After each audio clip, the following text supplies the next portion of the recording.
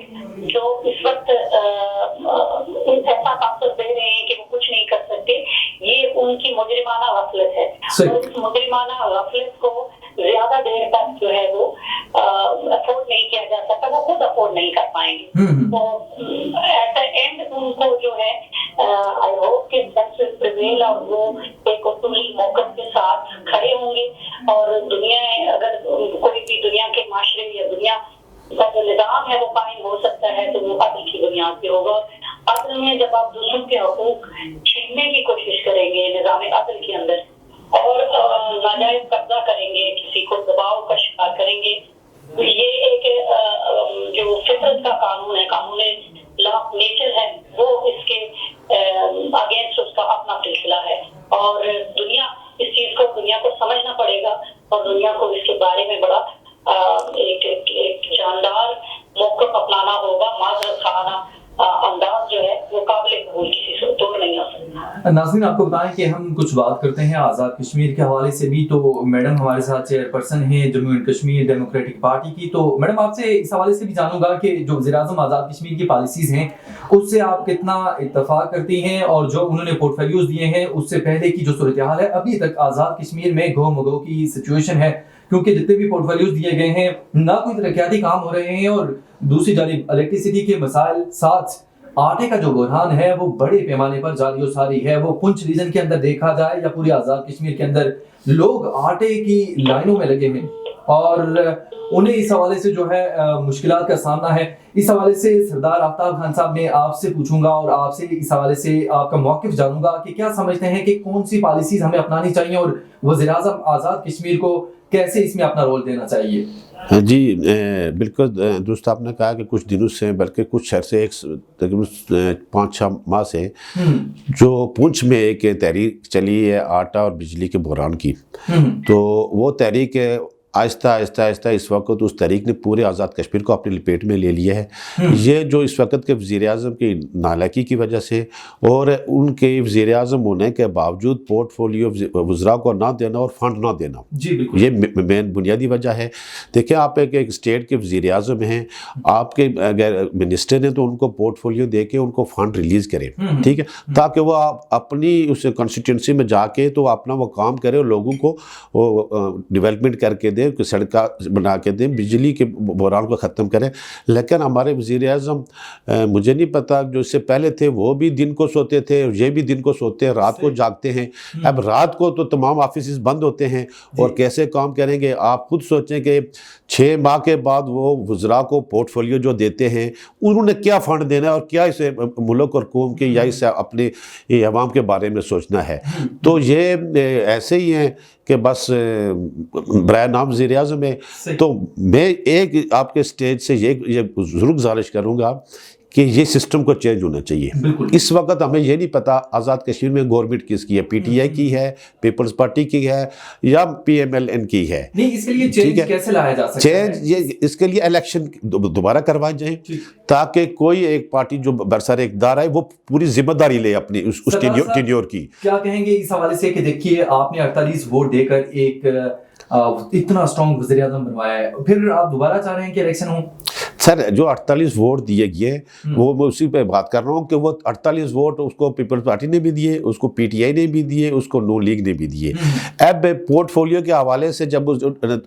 Time آیا تو اس نے 6 ماہ تک وہ انتظار کرتے رہے، اس کے بعد اتنی پاور نہیں تھی کہ وہ پورٹ فولیو دے سکے۔ آج جب دیے بھی ہیں تو وہ ابھی وزراء وہ لینے کو تیار نہیں ہے۔ اب دیکھیں، اب اگر آج کوئی بھی ہماری ریاست میں جو آج کے حالات اس کی ذمہ داری نہ ہو تو کوئی بھی پارٹی لینے کو تیار نہیں ہے، پیپلز پارٹی لینے کو تیار نہیں ہے، پی ٹی آئی لینے کو تیار نہیں ہے۔ جب تک آپ کسی ایک پارٹی کو جو برسر اقتدار ہے جس کے لیے 5 سال کا ہو تو وہ کم سے کم اپنے اس 5 سال کا حساب تو دے گی نا۔ اب ہم حساب کس سے لیں گے؟ پی ٹی آئی سے لیں گے، نون لیگ سے لیں گے، یا پیپلز پارٹی سے لیں گے؟ آپ کا پوائنٹ آ گیا۔ میڈم آپ ہمارے ساتھ موجود ہیں؟ جی میں میڈم اس حوالے سے آپ سے پوچھوں گا کہ ایک تو آزاد کشمیر میں جو غیر فعال نظام ہے، دوسرے نمبر پر اگر ترقیاتی کام دیکھے جائیں تو وہ بھی رکے ہوئے ہیں، اگر تیسری بات کی جائے تو آٹے کا بحران جو کبھی میں نے اپنی لائف میں بھی نہیں سنا، اور آپ سے as a chairperson Jammu and Kashmir democratic party آپ سے اسپیشلی طور پر یہ پوچھوں گا کہ یہ تمام تر چیزیں پنپ رہی ہیں، آپ سارے لوگ اس پر آواز اٹھائیں گے یا جو ایکشن کمیٹیز بنی ہیں جنہوں نے ایک رول دیا ہے، عوام کو کھڑا کیا ہے، احتجاج کیے ہیں، کیا دوبارہ پھر ہم احتجاج کی جانب جائیں گے یا آپ سب مل کر رول دیں گے کوئی؟ دیکھیے میں بہت اس چیز کو اپریشیٹ کرتی ہوں کہ جو عوام نے الیکشن کمیٹی کے ذریعے جو ہے بنیادی جو مسائل ہیں یا بنیادی جو حقوق ہیں ان کے اوپر آواز اٹھائی ہے۔ آزاد کشمیر کی حکومت کی نااہلی جو ہے وہ چونکہ 5 سال کے لیے جو نظام بنتا ہے اس کے اندر ہمارے لوگوں کا بھی قصور ہے نا۔ لوگ جب الیکٹ کر رہے ہوتے ہیں، جب وہ نظام حکومت کا ایک طریقہ کار ہے کہ آپ اپنے نمائندگی جو ہے ایسے لوگوں کے سپورٹ کر رہے ہیں کہ جو کل آپ کو چاہیے تو ایسا نظام دیں گے جس میں نہ آپ کو آٹا ملے گا، نہ آپ کو چینی ملے گی، نہ آپ کو بجلی ملے گی، نہ آپ کو پانی ملے گا۔ تو ایسے نظام کو آپ بار بار سپورٹ کرتے ہیں، بار بار یہی وہ لوگ ہیں جو صبح کسی اور جماعت میں، شام کسی اور جماعت میں ہوتے ہیں، لیکن ہمیں اس چیز سے کوئی فرق نہیں پڑتا۔ ہم کہتے ہیں کہ نہیں وہ فلاں میری برادری کا ہے، میرے قبیلے کا ہے، میری پارٹی کا ہے، یا میرا کوئی اس کے ساتھ ذاتی تعلق ہے، یا مجھے کسی ذاتی ایڈوانٹیج یا کسی بھی ویسٹڈ انٹرسٹ کی وجہ سے میرے ذات کو سپورٹ ہے،